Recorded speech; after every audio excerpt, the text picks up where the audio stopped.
Hi guys, good morning. তোমার সবাই কেমন আছো? আশা করি সবাই ভালো আছে, আমিও ভালো আছি।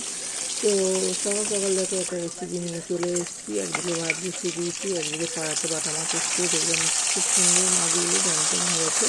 তো নিয়ে নিলাম এই গরমে, যে জ্যান্ত মাছ খাওয়াটাই ভালো। তো জ্যান্ত মাছে বলতে অন্য কোনো মাছ আমি খাই না, যার কারণে বাটা মাছটাও নিয়ে নিলাম। তো বাটা মাছ নিয়ে নিয়েছি, ঝিঙে নিয়ে নিয়েছি, ঝিঙে দিয়ে আলু দিয়ে মাছ দিয়ে ঝোল হবে।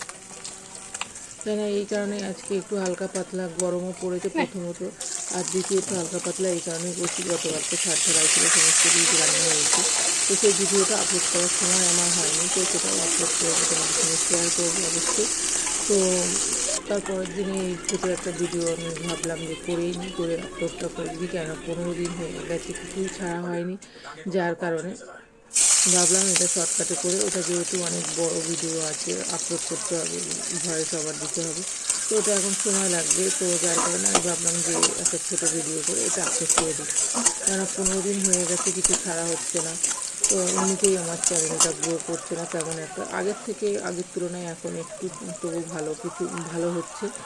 তো যার কারণে ভাবলাম আরও 15 দিন হয়ে যাচ্ছে কিছু ছাড়া হচ্ছে না, ছোটো একটা কিছু আপলোড করেই আমাদের সাথে শেয়ার করে দিই যে আমি আমার রেসিপিগুলো কেমনভাবে করে থাকি। তো সেটাই আমি অ্যাকচুয়ালি শেয়ার করছি তোমাদের সঙ্গে, আলাদা অন্য কিছু না। তো তোমাদের যাই হোক, অনেকটাই আমার চ্যানেলটা গ্রো করছে, তোমাদের সাপোর্টে তোমরা অনেকটাই আমার ভিডিওকে লাইক করছো। তো আবারও বলছি, যদি আমার ভিডিও ভালো লেগে থাকে তাহলে একটা লাইক, একটা কমেন্ট অ্যান্ড শেয়ার অবশ্যই করো। যদি কোনো ভুল ভ্রান্তি হয়ে থাকে সেটাও বারবার আমি প্রত্যেকটা ভিডিওতেই বলে থাকি, সেটাও কমেন্টের মাধ্যমে অবশ্যই জানি। তো এদিকে দেখতেই পাচ্ছি যে আমার রেসিপিটা আমি কেমনভাবে করছি। তো এদিকে ভাতও হয়ে গেছে, তার মাঝে ভাতও হয়ে গেছে, ভাতটাও নামিয়ে নিয়েছি। আর এদিকে তরকারিও প্রায় মোটামুটিভাবে হয়ে গেছে, ভাজাভুজির কাজ কমপ্লিট। এবার মশলা দিয়ে কষিয়ে নিয়ে জল দেবো। তো আমি মশলা বলতে কিছুই দিচ্ছি না, ও দিচ্ছি দিয়ে ধরে নিই, আমি একসাথেই থাকে একটু পেঁয়াজি আলুগুলো ভালো করে ভেজে নিয়েছিলাম। আর কষানোর সময় একটু জিরে গুঁড়ো, ধনে গুঁড়ো আর হলুদ গুঁড়ো দিয়ে দিয়েছি, দিয়ে এবার ভালো করে কষিয়ে নিয়ে জল দিয়ে দেবো। কিন্তু এগুলো মাছ দিয়ে দেবো, এখনও লঙ্কার গুঁড়ো বা কাঁচা লঙ্কা কিছুই দিইনি, যেহেতু আমাদের একটা বাচ্চা আছে, তো ওর তরকারিটা তুলে নিয়েই একেবারে তারপরে জল দেবো।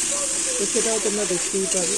আর যেটা বলছিলাম, যদি তোমাদেরকে কোনো রকম যে আমার ভিডিও খারাপ হচ্ছে কি ভালো হচ্ছে, বা কোনো রকম কোনো অসুবিধা প্রবলেম যদি হয়ে থাকে, তাহলে অবশ্যই আমাকে কমেন্টের মাধ্যমে জানিয়ে দেবে।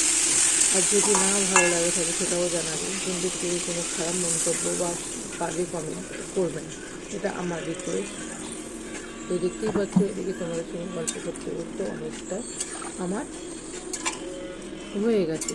তরকারিতে জল দিয়ে দিয়েছি।